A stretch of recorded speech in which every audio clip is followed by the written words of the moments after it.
श्रद्धा समिद्धान्वितं पापतापनिचिन्तनं तनुलितां गोविन्दगानामृतं आनन्दान्बुधिवर्धनं कनिपुनं कैवल्यनिस्वार्थं वन्दे रूपसनातनं रघुजुगं गोपालकं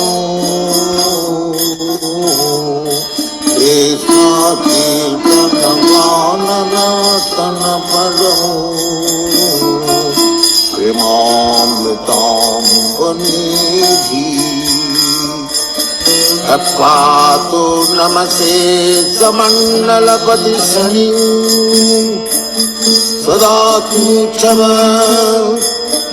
उत्वादीनगणेशकं करुणया कोपीनकण्ठाश्रितौ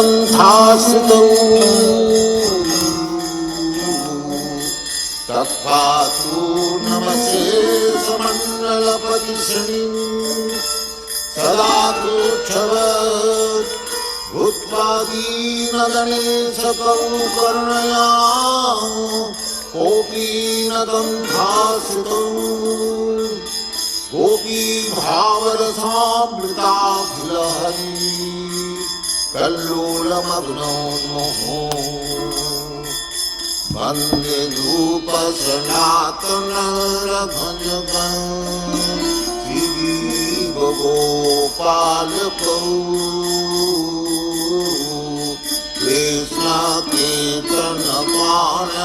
कृष्णकीर्तनगाननर्तनपरं प्रेमामृतां वनिधि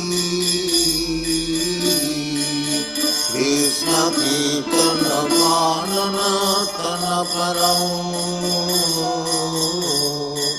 प्रेमामृतां वनिधि उजत्कोकिलहं संसारसुगराखी मयूराकुली नानारत्ननिबद्धमूलमितप्रणय श्रीयुक्तवृन्दावने राधाकृष्णमहंसं प्रभजतौ जीवार्थदौ जौमुदा वन्दे रूपसनातनं रघुयुगं गोपालकं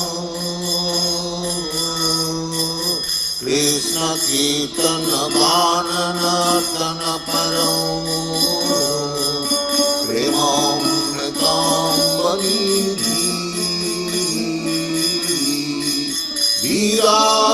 धीराधीरजनप्रियं प्रियकरं निमत्सरं पूरितं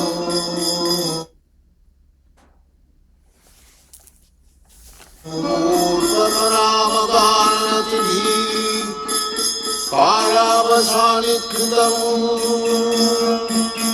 निद्राहारविहारपादिविदितं चत्तन्तौ दीनौ च जं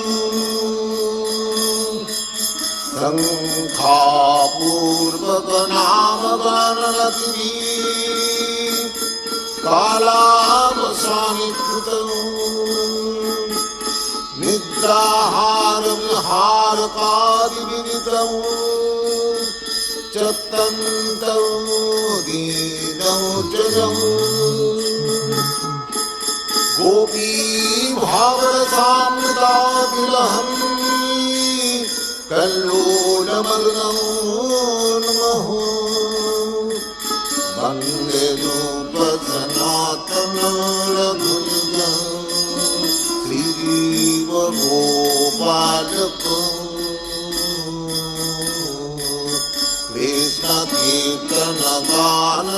कृष्णकीर्तनगाननर्तनपरं प्रेमामृतां वनिधि कृष्णकीर्तनगाननर्तनपरं राधापुण्यतके कलिन्नतनयातिरे च वंशीवटे प्रेमन्माधवसादशेषदशया ग्रस्तौ प्रमत्तौ सदा राधापुण्यतटे कलिन्नतनयातिरे च वंशीवटे प्रेमन्माधवसादशेषदशया ग्रस्तौ प्रमत्तौ सदा राधाकृष्णगुणस्मिते मधुरिमा नन्देन मोहितौ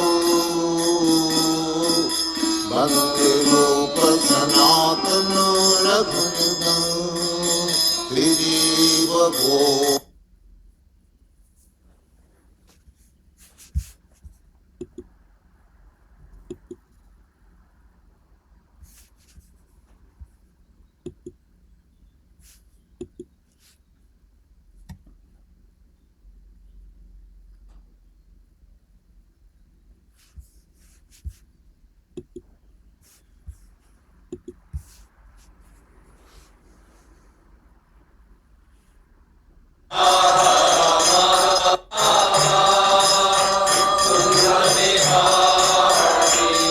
जय राधा माधव कुंज बिहारी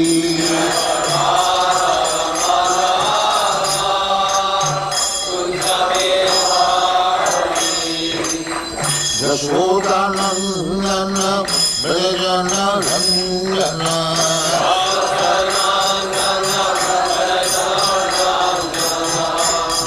यशोदानंदन ब्रजन रंजन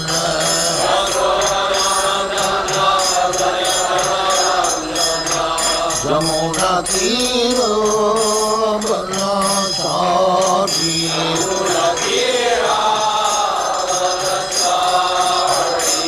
यमुना तीरो बनसारी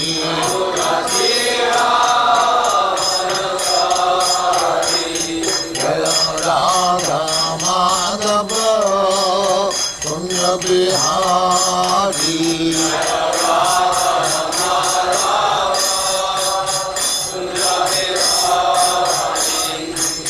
गोपीजन वल्लभ जीवनधारी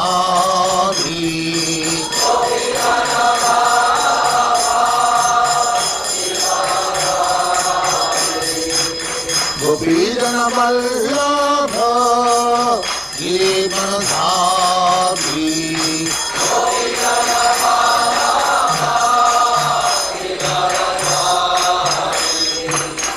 यशोदानंदन ब्रजन रंजन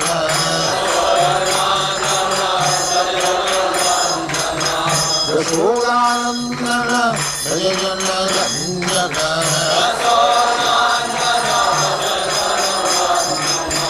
यमुना तीरो बनसारी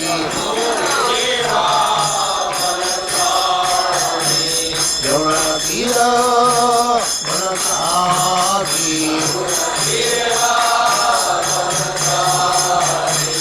जय Radha Madhav Kunj Bihari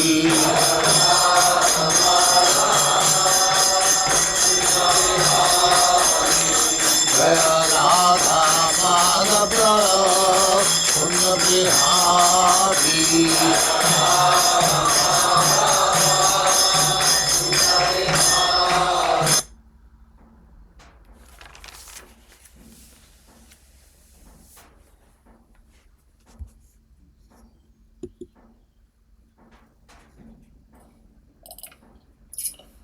Hare Krishna Maharaj, please accept my humble obeisances. All glories to you, President Krishna Prabhupada, all glories to all Vaishnava devotees. Hare Krishna. Please accept my humble obeisance, all glories to Srila Thank you, Prabhupada. Maharaj. Happy to be with you today. Thank you so much, Maharaj. So, dear devotees, we thank you all for being here as usual. We are very much honored and blessed. We have His Holiness Bhakti Prabhupada Swami Maharaj with us today. And somehow, today is the last day of the month of February, and it's very beautiful that we have Maharaj ending the month with us.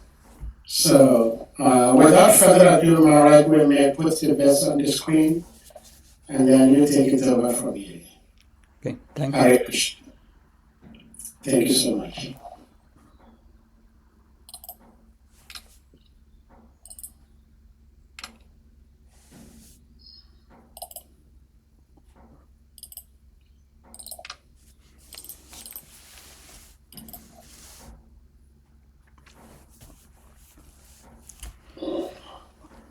Om Namo Bhagavate Vasudevaya.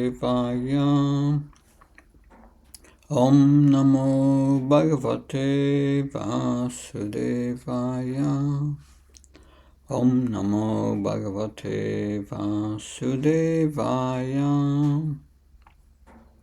Today we will be discussing verse 29 of the 6th chapter, Creation of the Universe, Canto 3.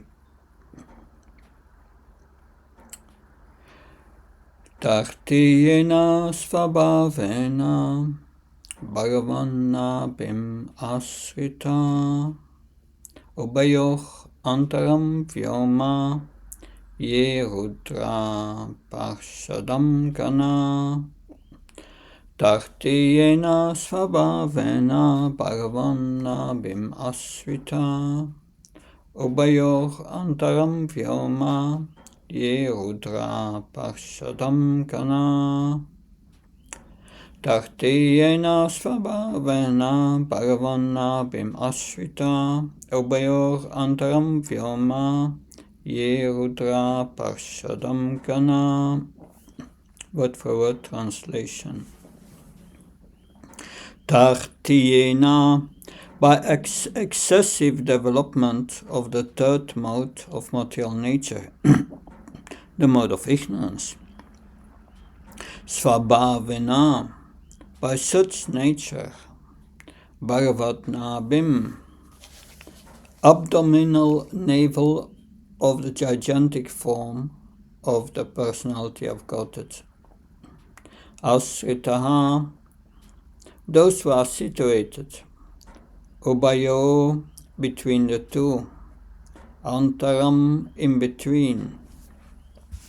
Vyoma, the sky.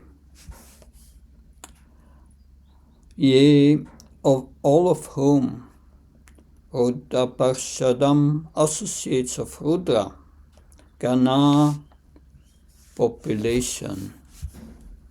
Now, translation and purport by A.C. Bhaktivedanta Swami Srila Prabhupada Ki. Living entities who are associates of Rudra develop in the third mode of material nature, or ignorance. They are situated in the sky between the earthly planets and the heavenly planets. Purport.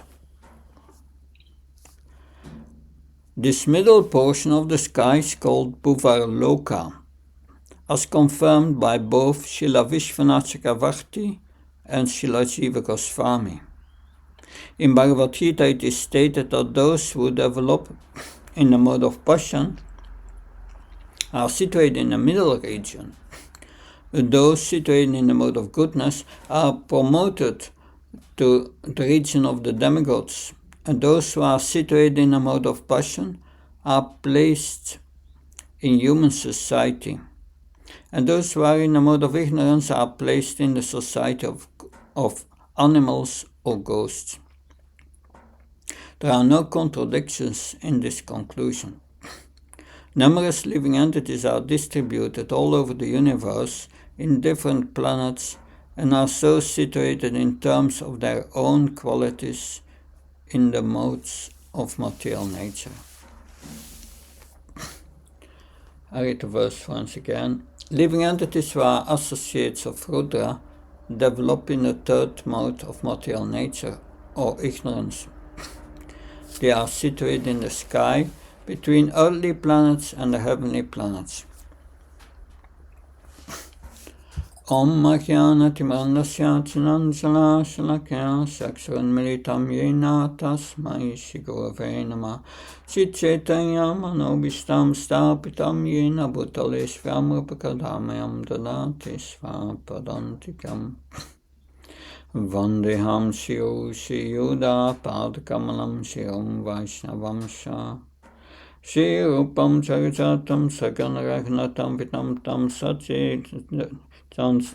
Sachivam Sadvaitam Savadutam Parijanasaitam Shri Krishna Chaitanya Devam Shri Radha Krishna Padan Saganalita Shivishakam Vitamsha Hey Krishna Karuna Sindhu Dina Bandhu Chatpate Gopesha Goprakanta Radhakanta Namastate Tapta Kansana Gauri Radhe Vinavanesvara Vishabhanu Sutta Deve Pranamama Haripriye Vankha Kalptrabhasha Kepasan Brivasha Patnam Pavanabhyo Vaishnabhyo Namo Nama Jaya Shri Krishna Chaitanya Prabhu Nityananda Jai Advaita Gadadhar Shivasadi Gaura Bhaktavinam Hare Krishna Krishna Krishna Hare Hare Hare Rama, Rama Rama, Hare Hare.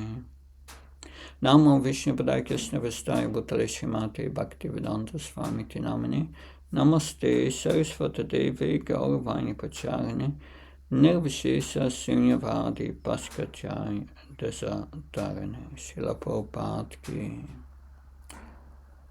So we see here a description of the creation that and the living entities in the third mode of ignorance, are created. This living entities is associates of Rudra. They are situated between the earthly planets and the heavenly planets. So that is called Bhuvarloka. Bhuvarloka is described here. That is between Bhur and Sva. Bhur is the earthly planets, and Sva is the heavenly planets. So the demigods, they are representing different energies of the Lord, and they making possible that material life forms can act. Here we have the associates of Rudra. They are in the mode of ignorance. In the 8th canto, there we will have a description of, there's a chapter called The Pregnance of Diti in the Evening. And Diti forces Kashyapa Muni for a union at the wrong time. It's twilight. And during this twilight, it's described that all these associates of Rudra and Lord Shiva himself, they are wandering. They are present during this twilight, which represents ignorance. And of course, Lord Shiva, it's described there, he has certain characteristics. Lord Shiva is not Vishnu Tattva, it's Shiva Tattva. And Lord Shiva has 5 qualities that the living entities don't have. And one of these 5 qualities is that he is all-pervading in the material universe, only in the material universe. He knows what's going on everywhere. So Diti was afraid because Lord Shiva was the husband of her sister, and he would know what she had done, that having this union during twilight, an inauspicious time, which, influenced by the mode of ignorance. So there we find more information about these associates of Rudra in the 8th canto. But yeah, Bhuvar Loka. What is Bhuvar Loka? We have heard about the Bali Maharaj going to the Sutal planet, and that this Sutal planet is one of the lower planetary systems. But Burloka is our planetary system, the earthly planets. It's below. It's below Bhuvar. And that so Bhuvarloka, the earthly planets, that's described in the 5th canto. Bhuvarloka is also called Jambudvip, that and the central island there is Bharatvarsha, is where we are. We are part of the Jambudvip. The Earth is situated as one of the Vargas, as one of the planets in Jambudvip. That of course you have other Varshas. Bharatvarsha is earthly planets, but it's also Ilavrita Varsha, Ketumal Varsha. All these earthly planets are described, Burloka. But here we speak about Bhuvarloka. But above Bhuvarloka, you have Indraloka, Svarga, Chandraloka, the moon planet, Suryaloka, sun planet, Brihaspati Loka, Sukraloka, where Sukracharya lives, and Yamaloka, where those who go to Yamaraj and are sentenced, they are at Yamaloka. But here is about Bhuvarloka. Bhuvarloka are subtle intermediate planets between Burloka and Svargaloka. And there are so many planetary systems there. In Bhuvarloka you have Siddhaloka. There the Siddhas live who have great mystic powers. Charanaloka, these are kind of celestial beings. Gandharvaloka, these are demigods who are celestial musicians, we can see. Rakshasaloka, that's also in Bhuvarloka. It's very powerful beings. Antariksha, this sky region where ghosts and spirits dwell, that's all part of Bhuvarloka. But higher than Bhuvarloka is Sva, the heavenly planets, and higher than the heavenly planets is Marloka, Janaloka, Tapailoka, Satyaloka. But this is higher, but lower than the earthly planets, than Jambudvip, are the lower planetary systems. There you have Atal, Vital, Sutal. Sutal is where Bali Maharaj is.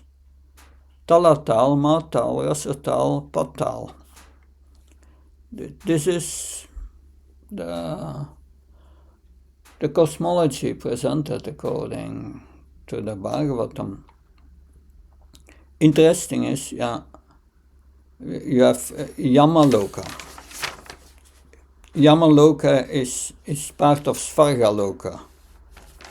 But you have also Pitriloka. It's the abode of the Pitris that And that is, this Pitriloka is also part of Bhuvarloka. Of course, Yamaraj has his own planet, Yamaloka, which he rules, but he rules also Pitriloka at the same time. It's interesting, which is in it's not in Sva, it is in the Bhuvarloka. The Pitris, they are in Pitraloka, they have a subtle body. They attain liberation, not yet liberation. Nearly liberation, but not yet liberation. And they are waiting to get a new body. That's Pitriloka. So according to our mental state at the time of death, and also the PICE credits we get, we go to certain planets. Now there are two systems of elevation as described in the Vedas. One is Pravritti Marg and the other Nivritti Marg. Pravritti Marg is also called the path of enjoyment. That they follow Karmakanda. They follow Karmakanda rituals.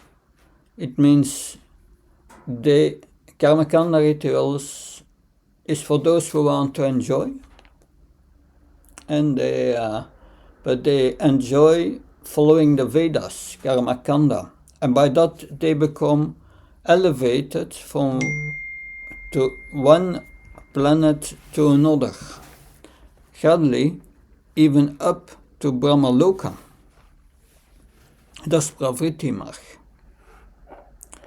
Nivritti Marg is different. That's the power of renunciation. So the Pravritti Marg is the path of material engagement, we can say. It encourages one engagements in Dharma, Karma, Dharma, Artha, Kam. And one who follows Pravritti Marg follows strictly the Varnashram Dharma. And that allows regulated sense enjoyment, and that leads to higher planetary systems. So to travel to these higher planetary systems, what is the way as the Pravritti Marg? This is described also in the Bhagavatam, in the 11th canto, in the 7th canto, but what is the ultimate result of the Pravritti Marg?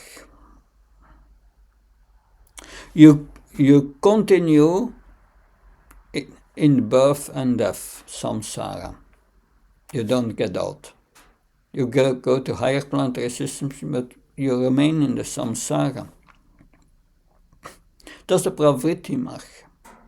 The Nivritti Marg is different. The path of renunciation and liberation, it's called. So there, what is the point? What is the priority in Nivritti Marg? Is to get moksha, liberation. And therefore, it teaches one detachment and cultivation of spiritual knowledge. I'm not a body, and so on. So it involves also devotion and meditation on the Supreme Lord.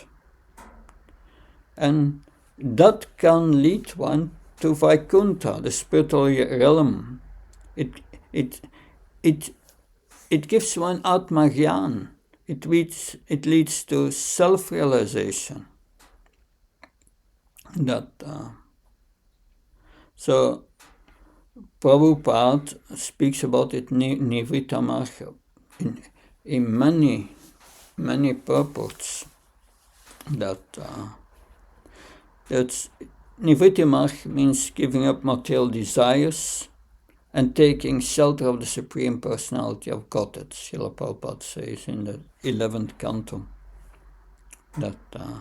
Of course, King Rishabhadev in 551 says, human life is meant for liberation, it's not for sense gratification.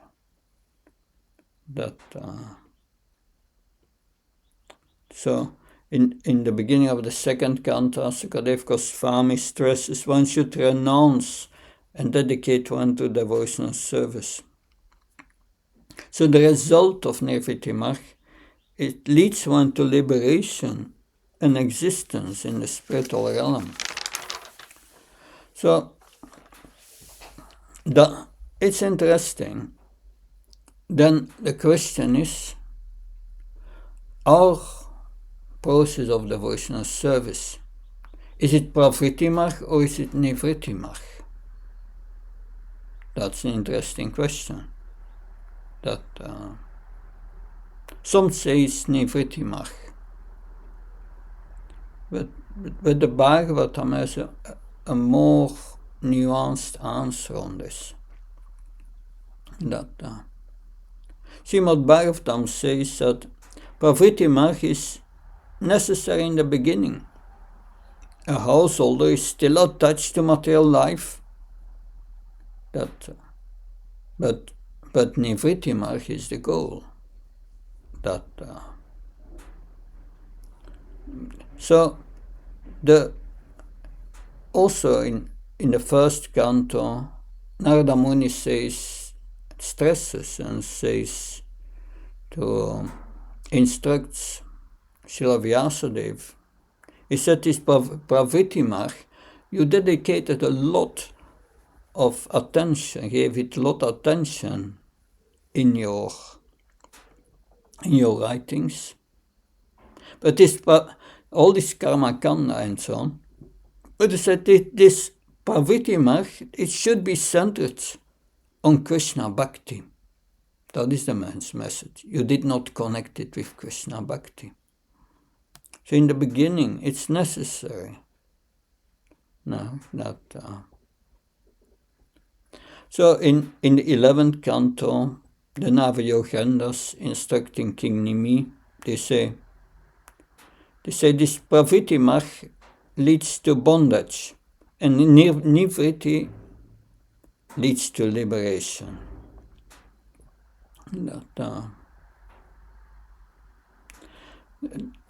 So, but finally, Lord Krishna, in the Uddhav Gita, brings everything together.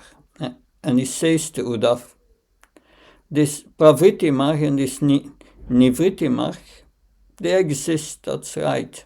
But the highest path is Bhakti. And Bhakti is transcendental to Pravritti Marg and Nivritti Marg.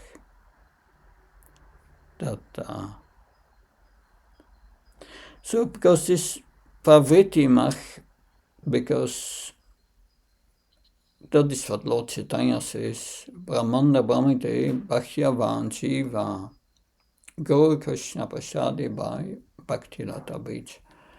That Brahmanda Brahmite, the living entity, goes up and down like in a Ferris wheel, sometimes to the higher planetary systems, sometimes to the lower planetary systems. You're going up and down. So all of us has been going up and down. That since time immemorial, up and down. And we go up and down in this universe. Brahmanda, it's interesting. Lord Chaitanya says Brahmanda, Brahma Ande. Ande means egg. He says the egg of Brahma. We are going up in the egg of Brahma. So the universe is the form of an egg. And Lord Chaitanya said it's the egg of Brahma. We are going up and down here.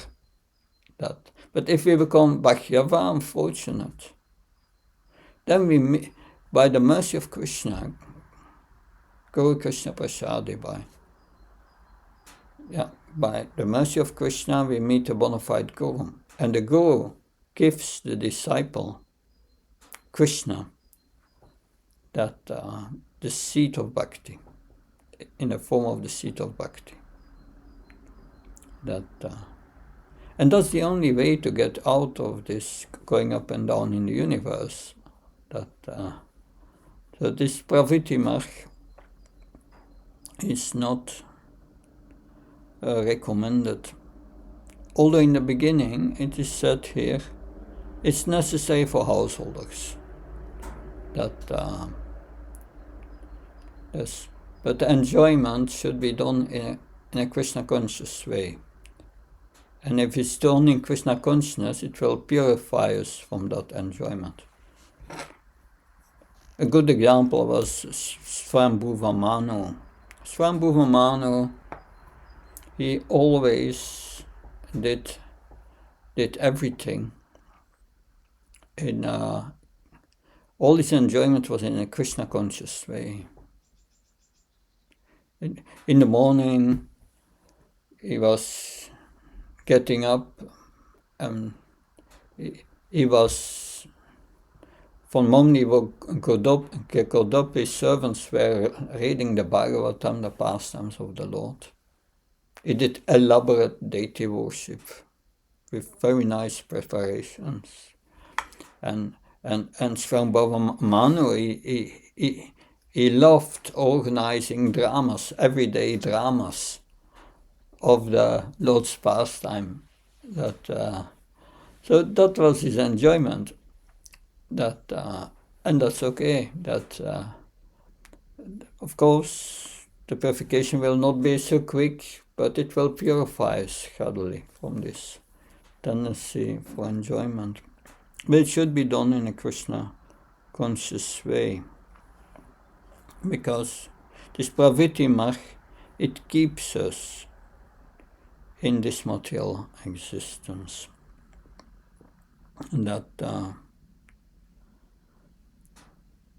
So it is said there also, like in Bhagavatam 2.25, those who renounce sense gratification while still attached to the subtle body attain the higher realms, the subtle body. And this subtle,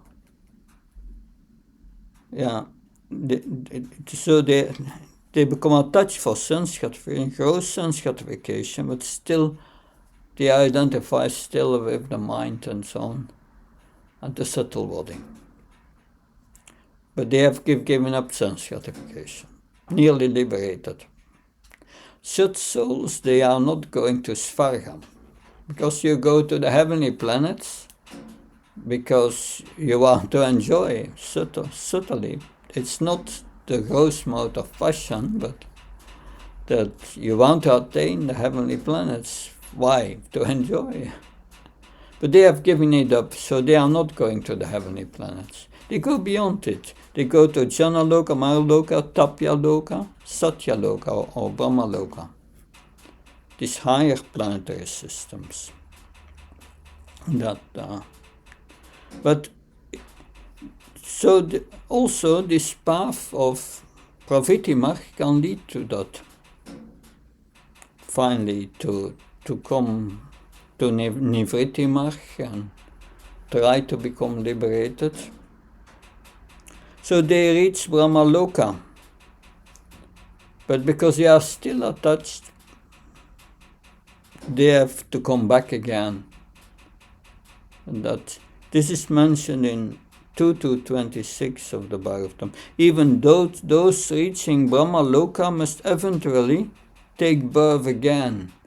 And those who reach Brahma Loka, Satya Loka, and are spiritually advanced, they go to the spiritual world. So two possibilities when you are on Brahma Loka. If on Brahma Loka you become a devotee and you perform bhakti, and at the end of the life of Brahma, who is a devotee, pure devotee, you go back to the spiritual world with Brahma.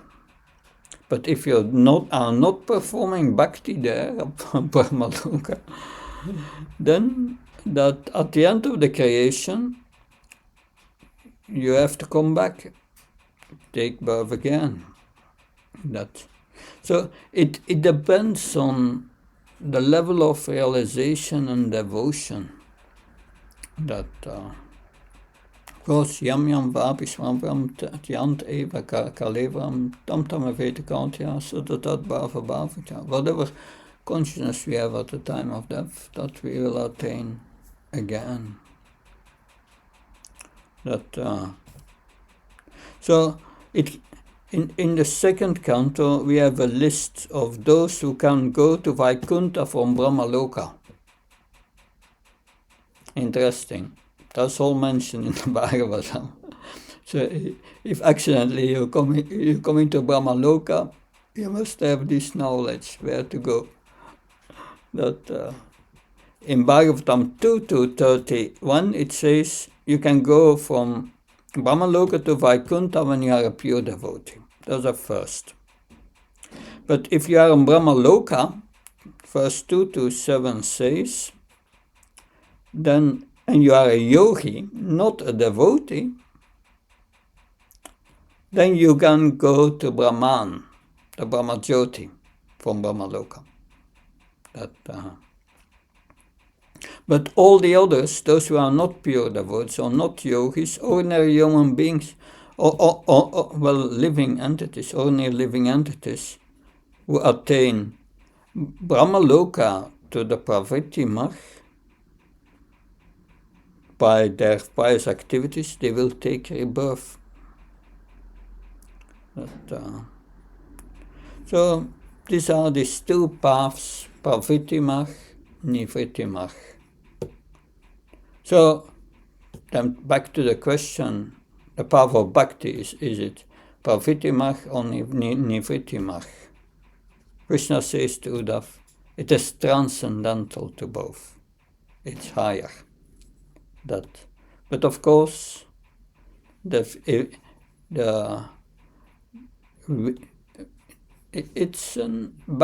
is a purification. In the beginning, pravritti, we are attached, and then the next stage, we renounce, we come to liberation.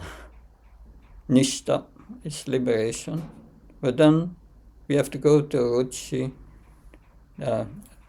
and up to prema, and then it becomes transcendental. So that's something to be always conscious of. So we are not against karma kanda if it's good for beginners, if it's dovetailed with Krishna consciousness. But we have to be careful that this should be only temporary. I found it always interesting that in the time when Mother Narayana said that to me, Prabhupada disciple, said when Prabhupada was there, Ekadashi, we were fasting, and the next day we were breaking the fast at breakfast. There was no calendar or something. That was at breakfast the next day. But of course, there's a certain tithi to break the fast. Okay, that's we see that Nanda Maharaj was going to take a bath in the Yamuna at the wrong time, and he was arrested. So there is an auspicious time to do things. We see also Ambarish Maharaj was very concerned to break the fast at the right time. So it seems still to have importance that to break the fast at the right time. Of course, we say many times that there is a whole book on Ekadashi. So if you follow this Ekadashi, then you have that benefit, that benefit, that benefit, and that benefit. All list of benefits. But that is karma kanda. That is not bhakti. The devotee is not interested in all these benefits. He wants to serve Krishna, that's all. So we have to be careful not to become absorbed in this karma kanda. That at the same time, a balancing element is it's good to break the fast at the right time. That because it's in the Bhagavatam in so many ways. The importance of doing things at the right time, auspicious time. So I found this interesting. So you have the description of this universe. We were starting with the Rudras, that it's Bhuvarloka, and that it says this Bhuvarloka is also very opulent. That's interesting. That we hear about Sutal, also very opulent. These are sub-heavenly planets, they call it. Of course, when you go lower in the universe, you have these serpents that you don't have human life there anymore. That's interesting. But according to our mentality, we go to certain places. The mind is our vehicle that brings us to certain places. It's our mind that brought us to this earthly planet. That by our mentality. And like that, it's good to know this. That because if we can absorb our mentality, we can understand with our mentality where we go.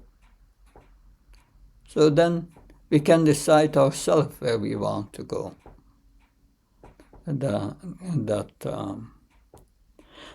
Even we can decide, okay, I want to go to the spiritual world, so I have to purify myself through devotional service, giving up all my anarthas, attachments. But still then, there is still a choice. Will I go to Vaikuntha? Will I go to Golok? It depends also on ourselves.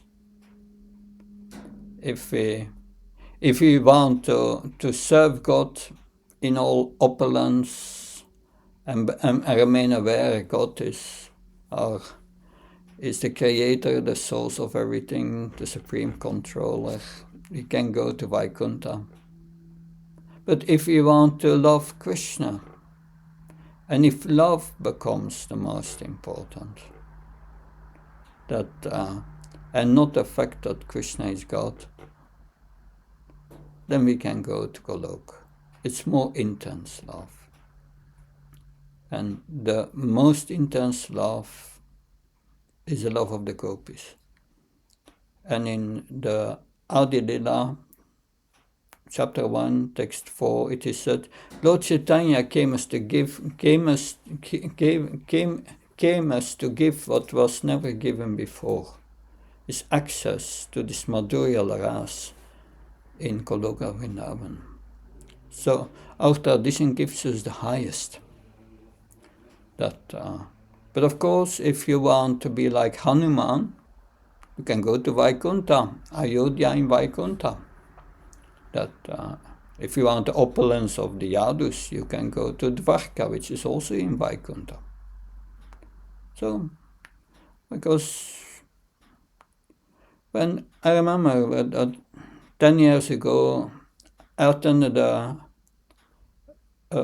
seminar of my spiritual master, Bhakti Charumaraj, and he asked him about the mood of our Guru Parampara. What is the mood of our Guru Parampara? If you see their spiritual svarup, they are mostly manjaris.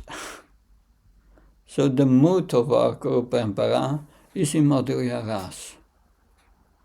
But that does not mean that all of Chaitanya's followers are in Madhurya Ras. No. We have Murari Gupta. He was a Hanuman Bhakta. Could not give it up. That so there are there are many. There's a diversity in the followers of Lord Chaitanya, especially that appears when he was dancing before Lord Jagannath in Jagannath Puri. So many different kinds of Vaishnavas came, and he welcomed them all. Different moods. That's interesting. That so yes, this is what I could say on this verse. Of course, this verse describes the creation. That and when we speak about this, these different living entities are created, and also these demigods. That these demigods creation of demigods is sometimes a little bewildering. I remember we analyzed in the Bhaktivedanta course and Bhakti-Bhava course with Burijan Prabhu. We always stressed there are three sets of demigods.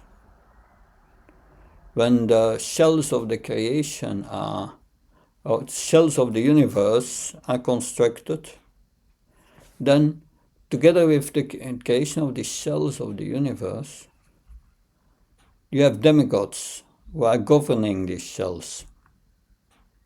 And when Arjuna and Krishna is going to see Vishnu, they are going to they are going to the shells of the universe, and they meet all these presiding deities. This is the first set of demigods. The second set of demigods is what we hear now, the creation.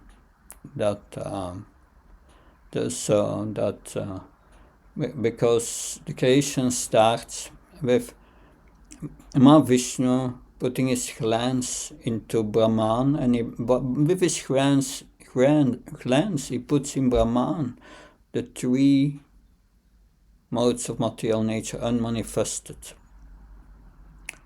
And then that's Pradhan. But then he injects with his glance the living entities which were dormant since the previous creation in his body. And then he injects time, and everything starts, and by the desires of the living entities, the equilibrium of the three modes unmanifested start to break. And then through that, and then the first element that is created from that is false ego. And false ego then combines with the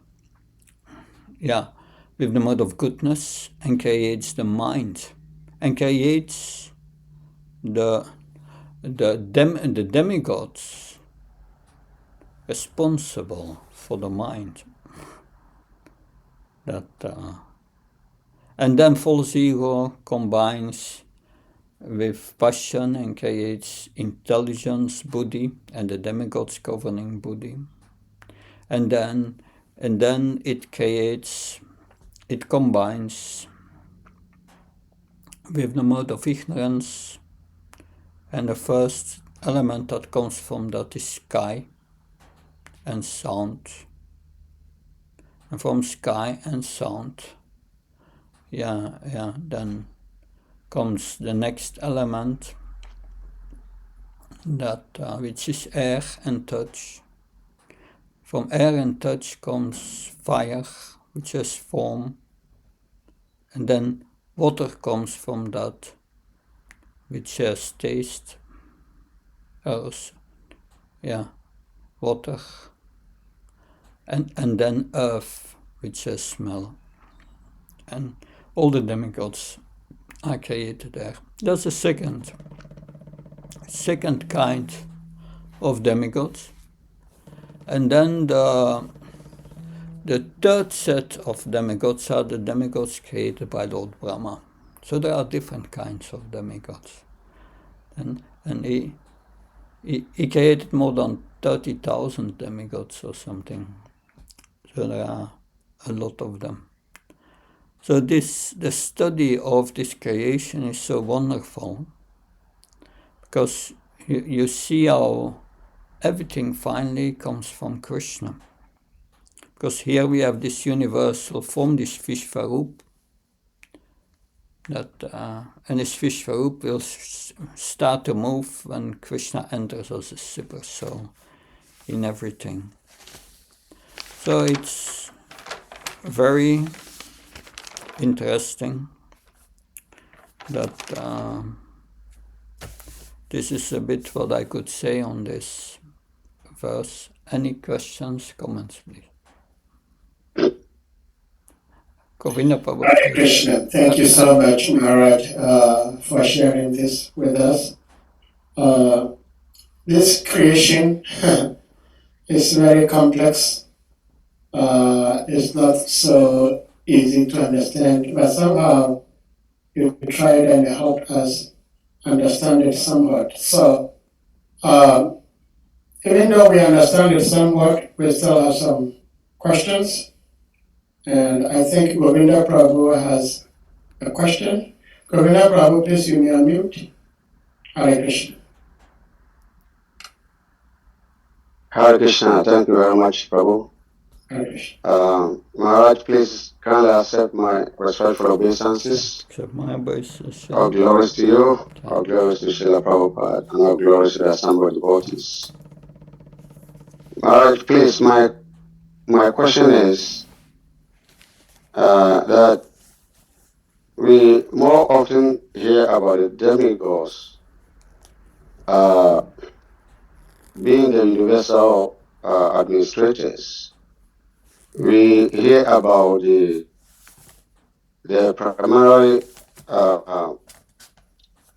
work that they do, like Indra, we understand is in charge of rain. We understand Vayu as the controller of air and other demigods. We hear about the primary duties that they perform. But as such, these duties, what again do they do? And also, I believe the planet of Indra is not only Indra who is there as a demigod, and all others there as demigods. What do they do? What are their services? We don't hear about the activities going on in those other planets. So if you can kindly help us to understand a little bit about these principal deities, demigods, apart from being the controllers of these activities like rainfall, like this Brahman providing us the sunshine, being the controller. What else do they do apart from this main duty that we know? Yeah, to understand that, we have to go there, and I'm not planning to go there, but it is.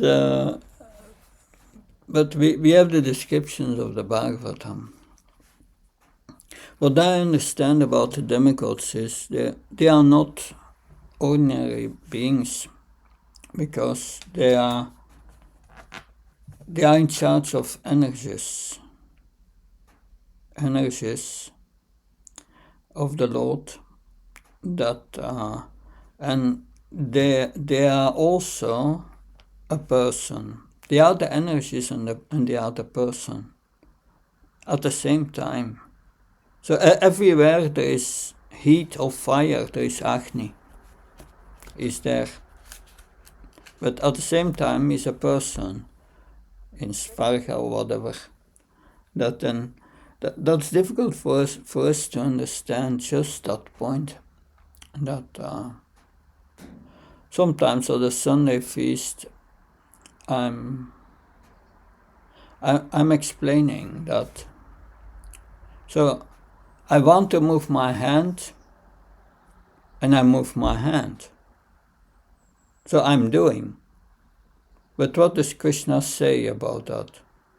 Praktikayamani gunakarma sarvasa amkara vimudatma kartamiti manyate.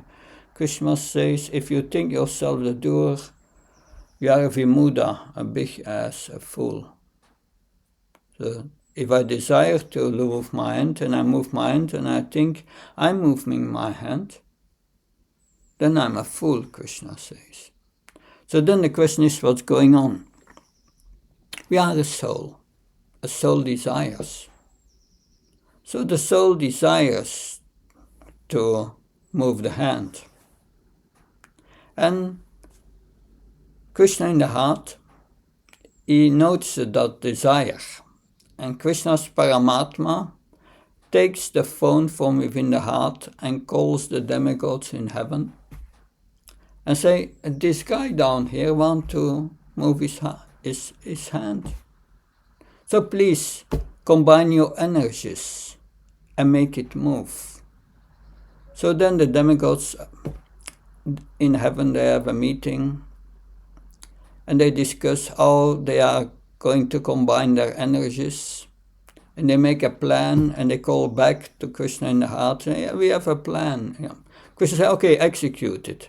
Okay, then you have, because they have a discussion, the demigod who is in charge of the upper muscles and the other of the airs and the other of the veins, and they have a discussion and they make a plan, and then Krishna says execute it, and they are executing it, and the hand moves.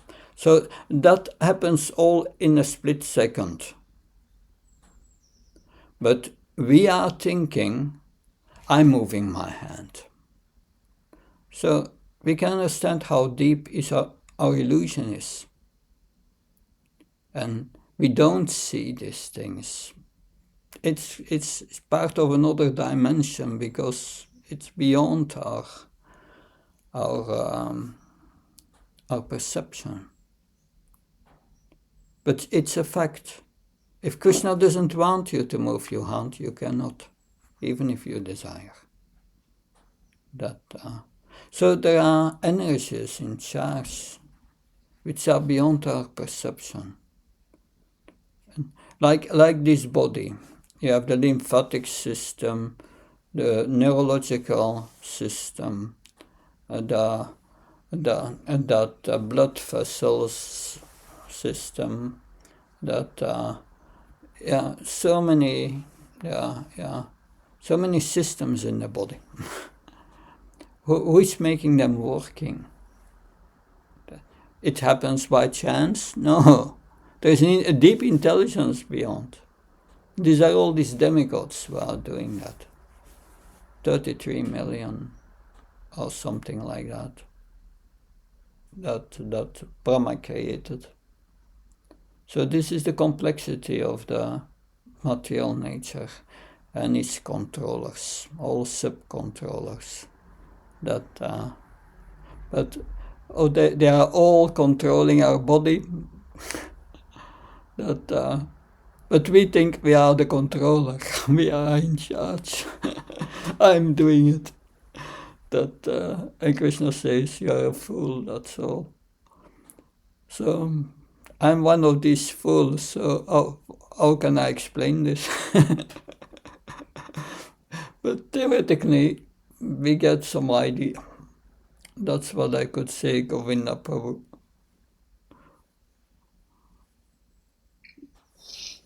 Thank you very much, Maharaj. You know, this knowledge of Krishna consciousness, Srila Prabhupada says this is the king of knowledge. Our books contains everything that one would think of knowing and beyond. And so sometimes it's so interesting to have more information about all these dimensions.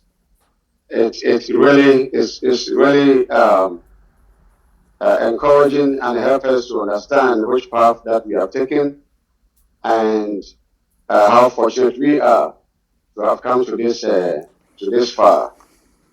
And so, thank you very much for the explanation. And I still have more questions. Maybe I will allow other devotees to also ask their questions. Otherwise, I would again ask that in the description of the Bhagavatam in the hellish planets, there are some places that is understood to be even more beautiful and enjoyment. Of course, we don't want to go there. We don't want to go to such places as devotees. We understand material world is all temporary, other heavens or earth planet or wherever you go, everything is temporary. And so, yeah, everything is fine temporary, and even the bodies that we are having, as long as we still have the material body, the body will be diminished. And what to speak of things associated with the body. And so they're not important. But the more we know these things, the more our faith becomes more steady. And it opens up our mind to understand what is to be done, what is not to be done, where to go, and the importance of going to where we want to go. And that will help us to increase our faith, love, and devotion to what we are doing as devotees. And so Srila Prabhupada, I believe he wants us to know this, to have this information. That's why he has put all those things in the books. And so sometimes we like to ask questions so that we can get more understanding. We go deeper and deeper. So why is it that the hellish planet or the demoniac world becomes more beautiful and enjoyment there is even sometimes higher than those of the enjoyment in the heavenly planets? Yeah, that's interesting that Sutal is more opulent on the heavenly planets. It is said that Bali Maharaj got something better than Indra. But this, of course, that was also because of Bali Maharaj's pure devotion that Krishna arranged that. But generally, the heavenly planets, the hellish planets, is quite opulent and enjoyment. But it's described that in this hellish planet sometimes the chakra, Krishna's chakra, comes through and kills so many of these hellish living entities. So every moment it can be finished there. That it's nice to be opulent, but it just increases their illusion. That's all, and every moment can be finished. That no, that's ignorance. That Katvanga Maharaj was also promised the heavenly planets, great enjoyment. But then he asked the demigods, before you give me, how long do I have still to live? And the demigod said, just a moment. And he said, forget it, I don't need that boon. And he concentrated his mind on Krishna and went back to the spiritual world. Yes. So one can get, in conclusion, in some of these hellish planets some greater enjoyment, but it's very short-lived. And then what happens?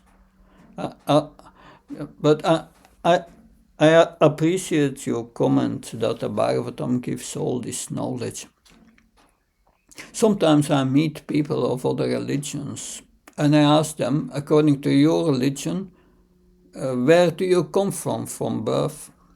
Where do you go after death? Most of them, they don't know, no idea. But we have all the answers. And we know all the parts of the universe, and how to go there we know also. But we don't want to go there, of course. We want to stop the sightseeing and get out of here. Madhudvan Prabhu, something Thank you so much. Yes, Madhvan Prabhu, please you on mute.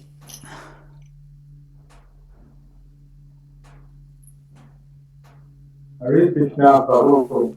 All glory, Krishna Prabhupada. Maharaj. Maharaj. Hare Krishna.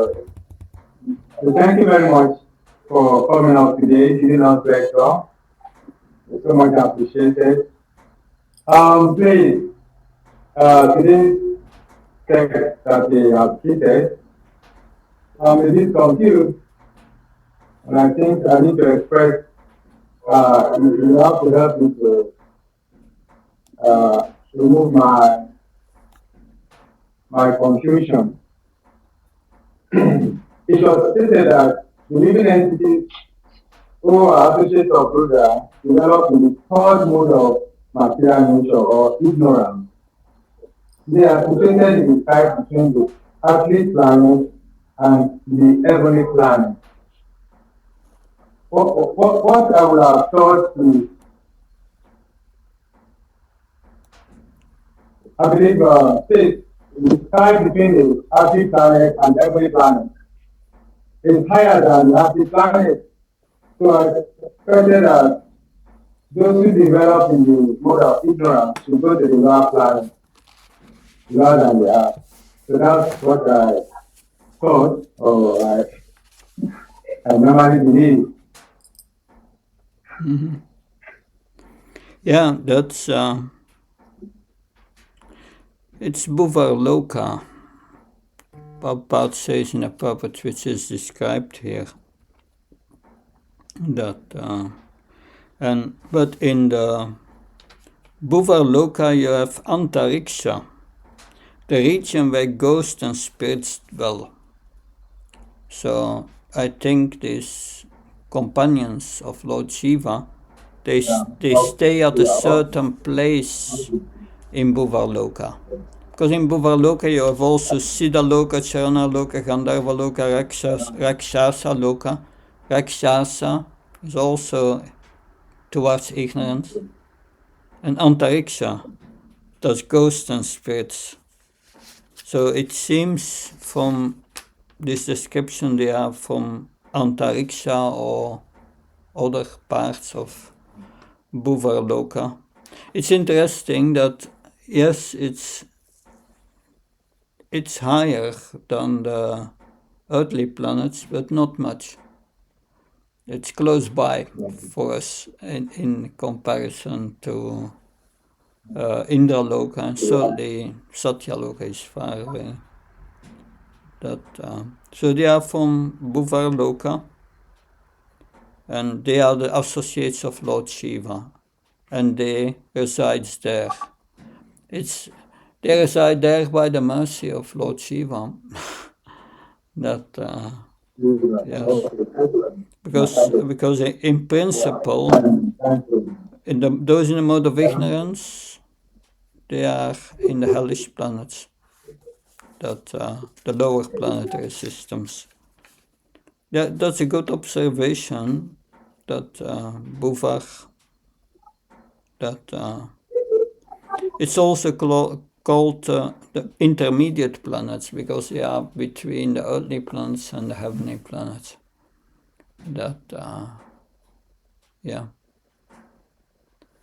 Anyway, thank you very much, Maharaj. It's very good observation. Thank you. Hare Krishna. Thank you, Madhvan Prabhu. I also had almost the same question, so that question is answered. Tribhuvan Prabhu, please you on mute. Hare Krishna Maharaj. Hare Krishna. Maharaj, please accept my obeisances. Except my basis, Prabhupada. Maharaj, you mentioned two parts, the part of Navritti and the part of, what do you call it again? Pravrittri. Yeah, So, Pravritta and Nivritta. Pravritta Yes. and Nivritta. So Maharaj, when we ask these two parts you mentioned that are part of liberation, so which of them that one can connect the part of the Tree Sanghyam of Prayag? Which of them, can one connect to these two parts? Is it the Navritti part or the Pravritti part? I mean, I don't get the point that. Can you repeat it? You have Nivritti Marg, Pravritti Marg, and then? Maharaj, you said that these are two parts of elevation or two parts of liberation. Yeah, So parts of yes, and elevation. there is still this emphasis that one can get instant liberation if one, happens to take bath in the Sri Shangyan in Prayag. Okay. So I was wondering which of these two parts, how do we connect any of these parts to the Prayaga Sangha that if one take bath there, instantly there is a moksha or something. Yeah, that's, I don't know,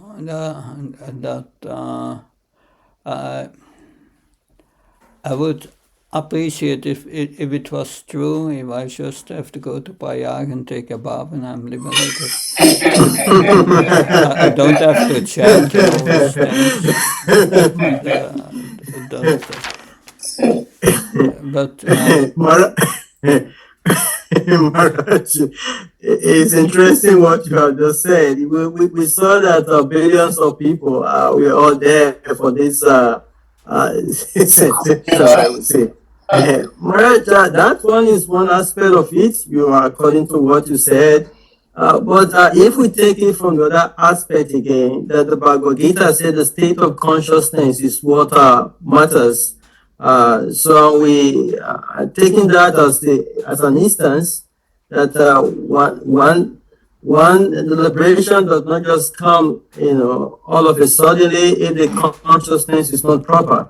So here it is this again this sangha that this is not it does not count in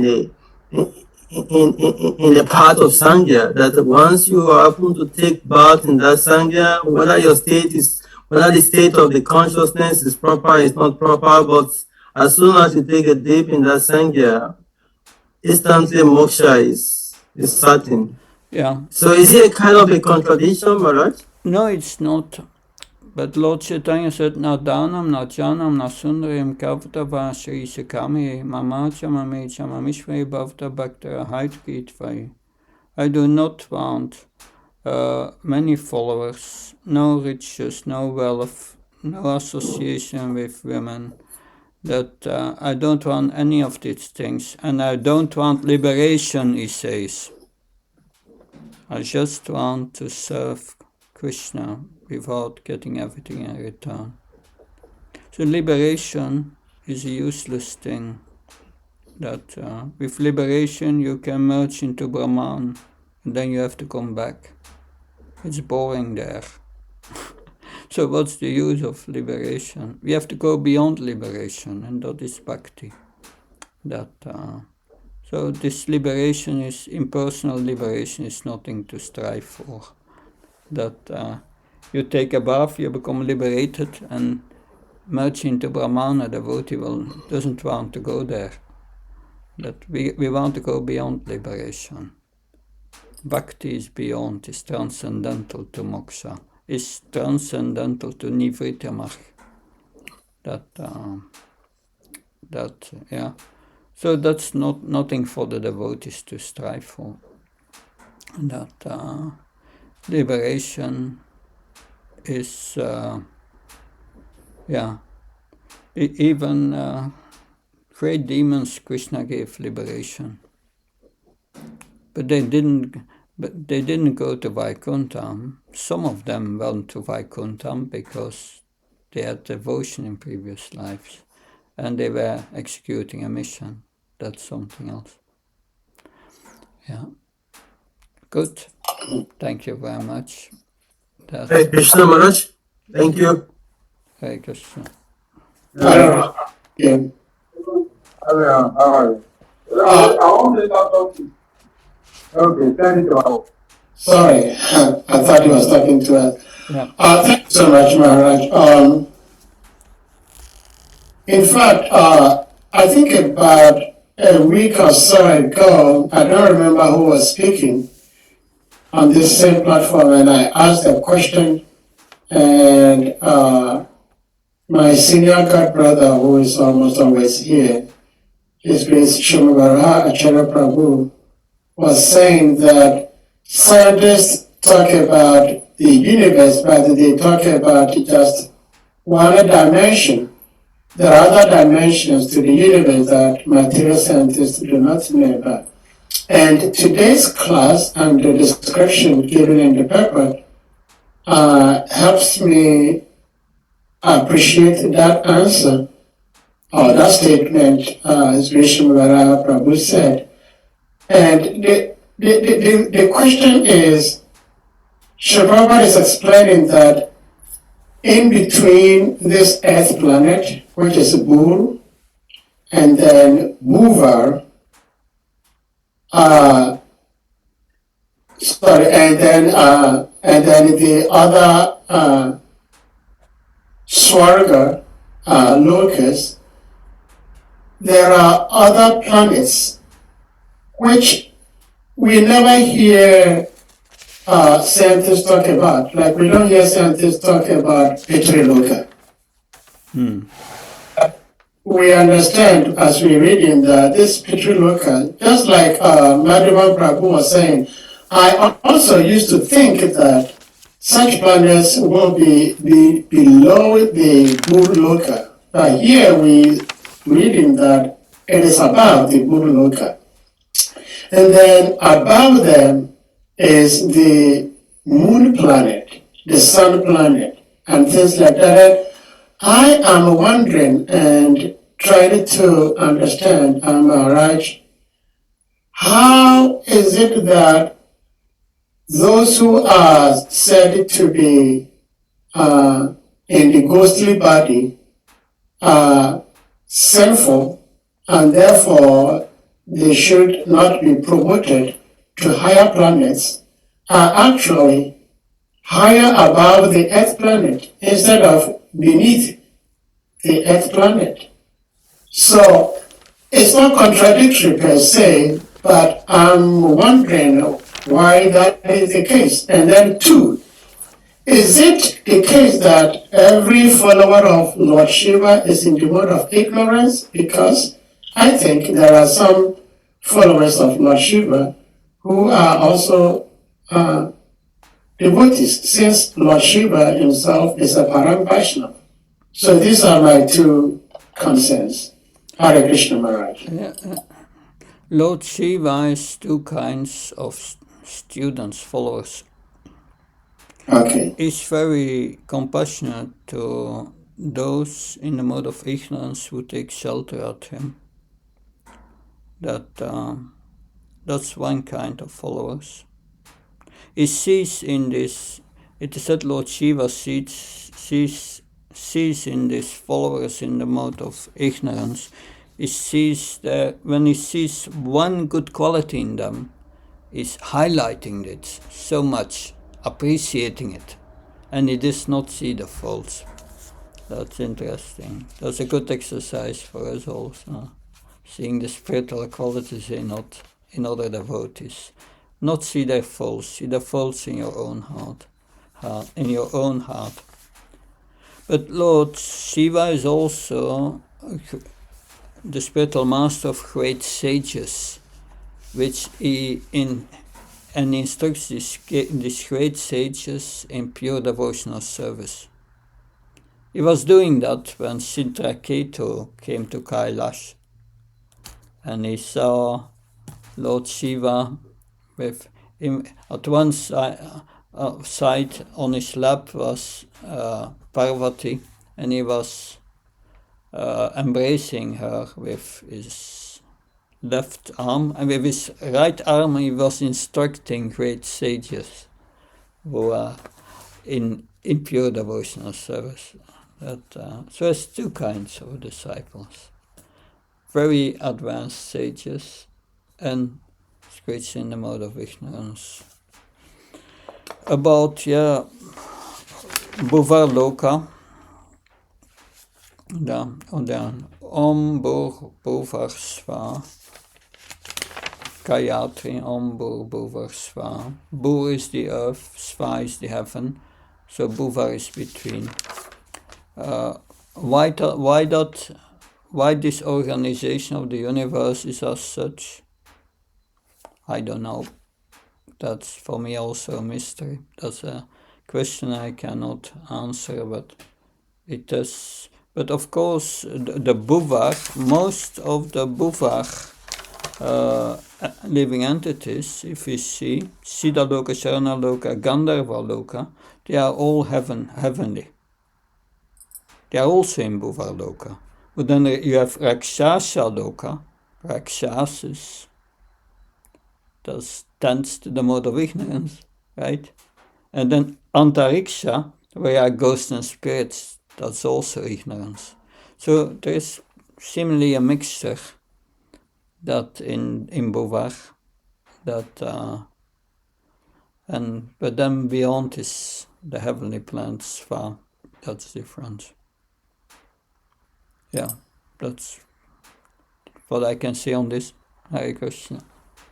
Hare Krishna. Well, thank you so much, Maharaj. If I may go back to His Grace Govinda Prabhu's question about the subterranean planets. It seems to me that the subterranean planets are not considered hellish planets. They are also like heavenly planets in the mode of ignorance. And I would like to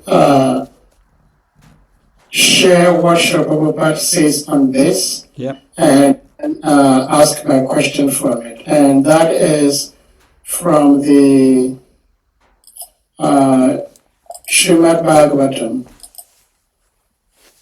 Srimad Bhagavatam. Srimad Bhagavatam. Chapter Canto 5, chapter 24,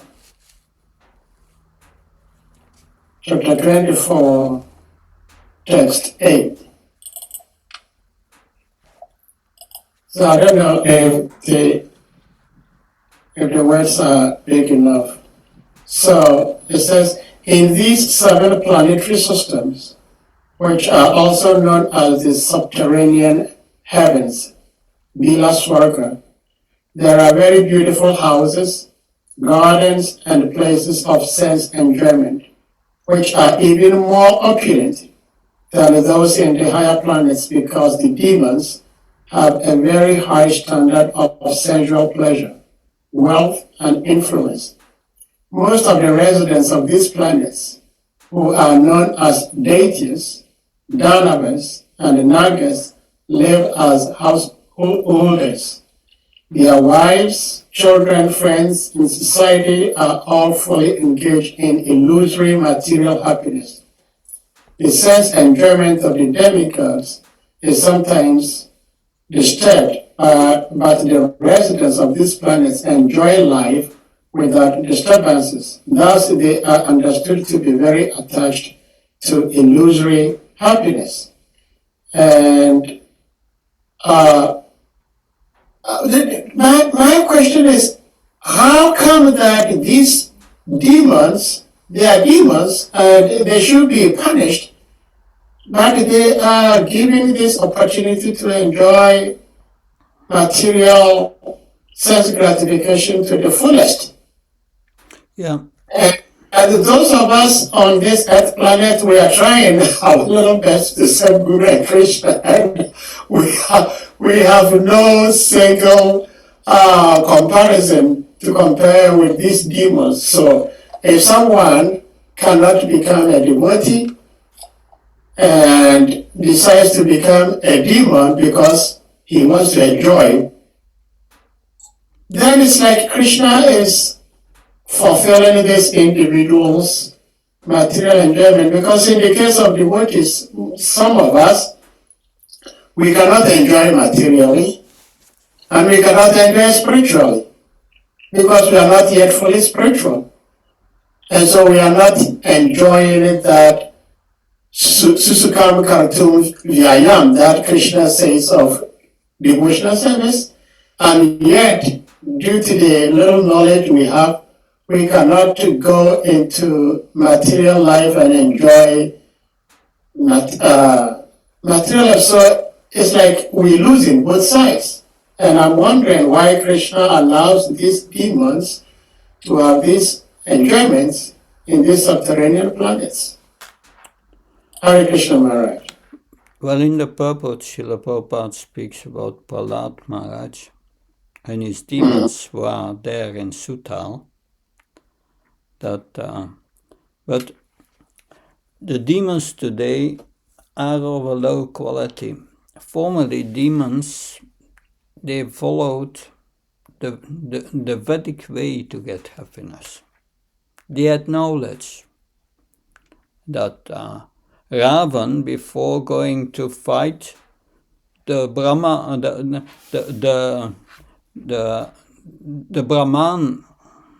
Brahmanas, Rakshasis, were reciting the Vedas, the Vedic hymns, to get power.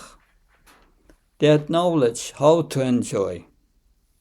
That they had knowledge that is the Vedic system of Ritte. Ritte means they knew that how to make the universe and the material laws reciprocate so that they could get their enjoyment. And that is called karma kanda. So all these followers of all these demons under Bali Maharaj, they were following the instructions of their so-called spiritual master Sukracharya. Sukracharya, he was a specialist in karma kanda. And he told the demons, you follow this karma kanda, and then you will get your enjoyment. Material nature will reciprocate. And they did that. And by that, they came in that situation where they have this big enjoyment and nice, but they did not care what would happen in their next birth. They were on this planet so busy with their enjoyment, and when you enjoy, life goes quick, and soon it's over. And that's the point. I hope that clarifies. Yes, very much, Maharaj. Like you said, we pray and hope that we don't get ourselves involved in any situation to find ourselves in such places. We just want to go back home, back to Godhead. Yeah. Yes. So, dear devotees, if anyone has something to share, otherwise we may bring this to a close. It's a little late for Maharaj. Yeah. Well, we thank you all devotees. We're going to humbly request you all. Maharaj, we thank you so much for your association and your blessings. And at least visiting us once in a month and showering out. Story. Yeah. Every once in a month. Thank you so much. I love the story. This God used to happen. So we're going to ask all the devotees to unmute and we will chant Hare Krishna Maha Mantra to express our appreciation. Jai. Hare Krishna. Hare Krishna, Hare Krishna, Krishna Hare Krishna, Hare Ram, Ram, Ram, Hare Hare.